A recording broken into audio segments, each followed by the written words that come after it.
Ladies, gentlemen, and non-binary homies, Stavi Jita saying what is good to all my fellow Super Saiyans, and today we're going to be hopping in just like the thumbnail and title suggests for some more Dragon Ball Super superhero predictions, taking a look at what is going to specifically be in that like pod chambery thing, or specifically speaking, who's going to be the Act 3 / final fight of the movie. So without any further jibber jabber, here are 5 predictions as to who that is going to be. If you enjoy the video, please consider hitting that thumbs up, as it does greatly help the video and channel to grow. Starting off our list, we have probably, I would say, the most unlikely, but there were some leaks floating around about this, and truth be told, I don't even know if they were real or fake, but even still, I do think this is probably the least likely to happen. However, he has been brought into the conversation, and that is Raditz. Now, again, I don't really see a good reason for them to bring Raditz back. He's not like some crazy popular character or anything like that, but I can see that they're kind of going for some old pull, some nostalgia with everything with the Red Ribbon Army,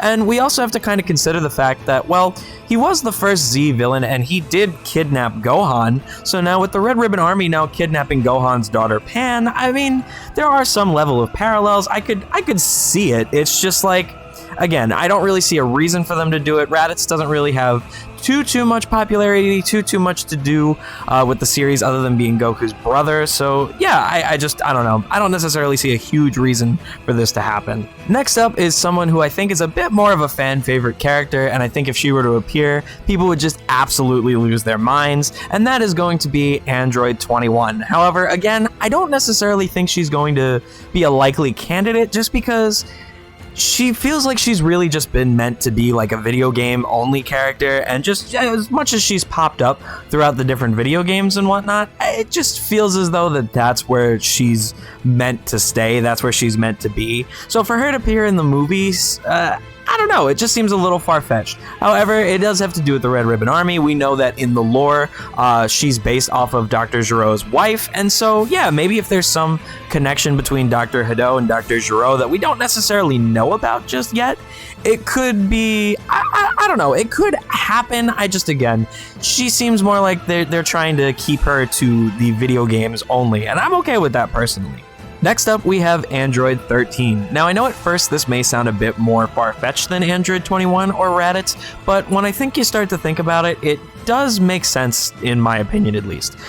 First off, he was a movie villain to begin with, and so for his second appearance to be as a movie villain again, it just makes a lot of sense. But then, even more so when we start to think about it, we've seen in recent years that Toriyama has liked to look at non-manga canon characters and sort of take a look at them more in his, I guess, modern lens. We've seen it with Broly, we've seen it now more recently with Bardock, so for them to do it with Android 13 as well, again, it just makes sense.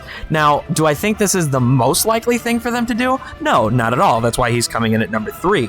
But once again, when we start to, piece the puzzle together, it does seem like a bit of a reasonable assumption at the end of the day. More so at least than, the 2 previous ones that we mentioned.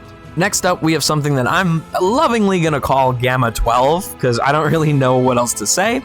But for me, I'm expecting maybe we'll see some type of fusion between Gamma 1 and 2, sort of how we saw with Super 13 once again, when he absorbed 14 and 15 and became Super 13. So I could definitely see Gamma 1 and 2, kind of getting their butts handed to them by Piccolo and Gohan, and then all of a sudden, as a last resort, they pop into that big old ball chamber, and then out pops this like super fusion one with, 1 fin down the middle, the 2 on the sides, and then like a purple cape or something like that. And I think this would be really cool to see. It's actually what I would like to see most, just because I'm looking to see some more original things in this movie. I already like the idea of Dr. Hado and Gamma 1 and 2 being a more modern take on the Red Ribbon Army, so I would like to see them continue down this path, still keeping that nostalgia while maintaining something new. However, I don't think it's going to be the most likely option, and we'll get into what I think is in just a second.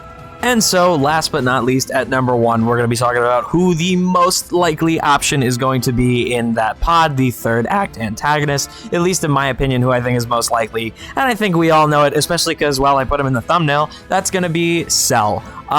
Yeah, Cell, he's Gohan's antagonist. Like, at the end of the day, that's who Gohan beat in the series. That is his villain that he beat. If he's going to be the center of the movie, we're going to revisit some type of old antagonist. We have the Red Ribbon Army, we've got new androids and whatnot. It just makes sense for Cell to show up and have a new form. We have Pan is another focal point of the movie, so maybe we even get a father-daughter Kamehameha, which would be really cool. Or we could get like a grandpa father-daughter Kamehameha. Like you get Goku in, Gohan, and then Pan on the bottom. I don't know. That could be really, really cool to see, and I think might be the only reason I would be happy to see Cell appear, just to see something like that happen. But again, I just do think he's the most likely option because this is going to be Gohan's movie at the end of the day, and when we think of Gohan and his most badassery moments, it's gonna come down to that, and then the fight you, nah, I want to kill you, only for him to then get cocky and be absorbed by Majin Buu. So yeah, that's gonna do that for our video. I hope you guys enjoyed. Let me know what you guys think down below. Do you agree with any of these predictions, or do you think it's gonna be something completely different? I would certainly love to talk to you all about it. And anyway, I hope you all have a great rest of your day. Peace out. I'll see you all next time.